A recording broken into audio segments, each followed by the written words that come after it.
So this is that same setup but focused on the sluice. Now we don't need the boom at all to run the sluice. We can just pump a hose up here of water, run the water in here to slow it down, and then run it through the sluice. But we're working with really fine material, as I mentioned earlier. I panned this out, and a lot of this goes through a -100 screen, which means that a window screen has 20 lines per inch in it. This means a screen has 100 lines per inch, and the gold still goes through it. That's super, super fine. So one sluice is not going to catch all of that. And since we might as well have extras, since I happen to have some I could borrow here, I went ahead and ran 4 sluices out. I actually have a 5th you can't see down there, which is just basically a piece of sluice mat that I just kind of stuck on the end of the sluice, just let it hang there. And it's even caught some gold. I'll show you here in a few minutes what I found. But the point is, when you can, the longer run of sluices you can have, the more different kinds of sluices you can have, the more you're going to catch. This first sluice up here I'm really just using as a scrubber, which means I'm getting the dirt clean off the rocks. I'm rubbing it around there to make sure there's no mud and clay in it. And so it's not really supposed to catch all the gold because it's still going too fast when it comes through here.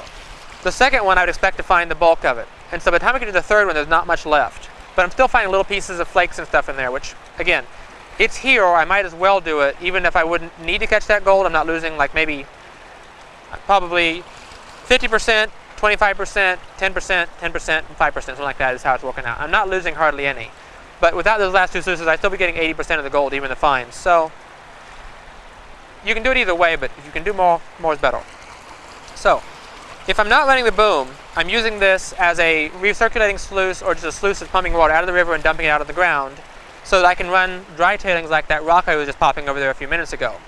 And that's what I've got here. This is dry tailings that I classified over there. Now if I just dump this in your sluice, well, watch this. It just floats down and you're going to see a slick on top of the dry stuff that floats. It didn't get emulsified, it's still sitting there floating off. And that could even be gold because gold will float if it's dry because of the surface tension of the water. So we have this brush here that's mounted into this top sluice. And the point of that is to slow down the water and to hold the stuff that's dry behind it long enough for it to get thoroughly wet, and then it's released out from under it.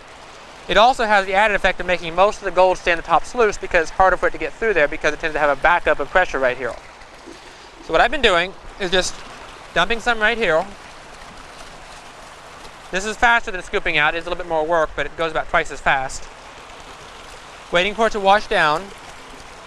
And I can tell when this next sluice no longer has the muddy water and it starts to get clean again, it's ready for another batch here. And this is another place you have to make a choice because the faster you run it, the more material you can process, but the more you're going to lose. You're talking about maybe 5 or 10% of loss usually, but it's a question of how much you can run and how fast you can get your material. We had 3 people working on it, and basically we wound up running the sluice for about 45 minutes at a time, while 2 people were working on processing a material. They'd give me a couple of buckets during that. We'd all stop for a while. We'd process up another 6 buckets full of material, have them sitting here. By the time I got those processed, they'd have another couple of buckets done, and we'd keep that process working like that. So I think yesterday we processed about 32 buckets of dirt, which were classified material, hauled over here from about 50 feet, 75 feet away over there.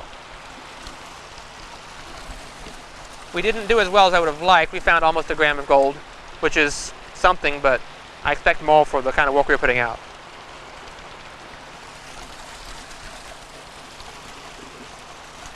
So if you get stuff that's not classified quite as well, you're going to get chunks of rock stuck up here or stuck in one of the lower sluices. And so you're going to need to periodically go through and wipe those out.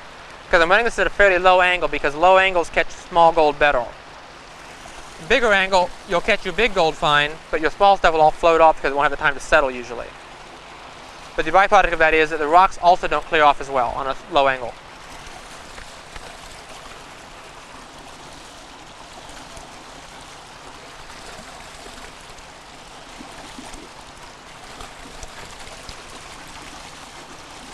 There's lots of kinds of ready-made high bankers on the market.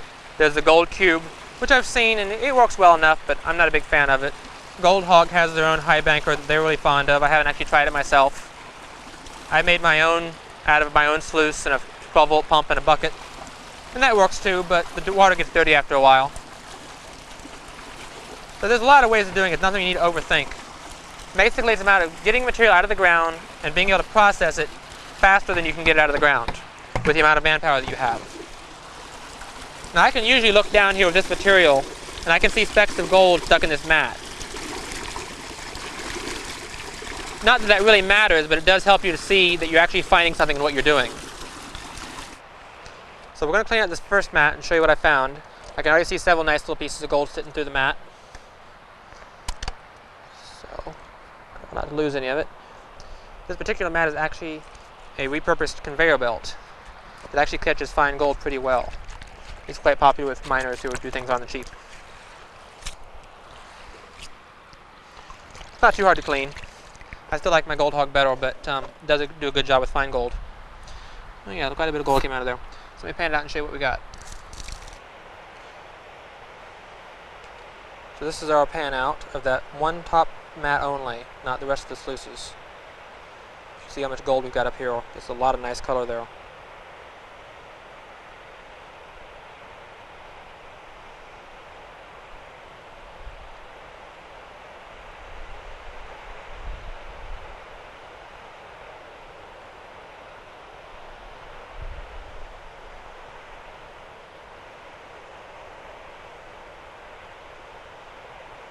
You see that really fine stuff up in there.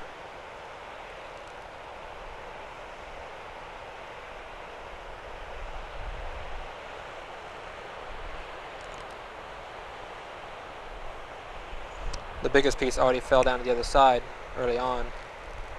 I was a bit too hasty with my swishing. It's a little hard to pay attention to the camera and the pan at the same time.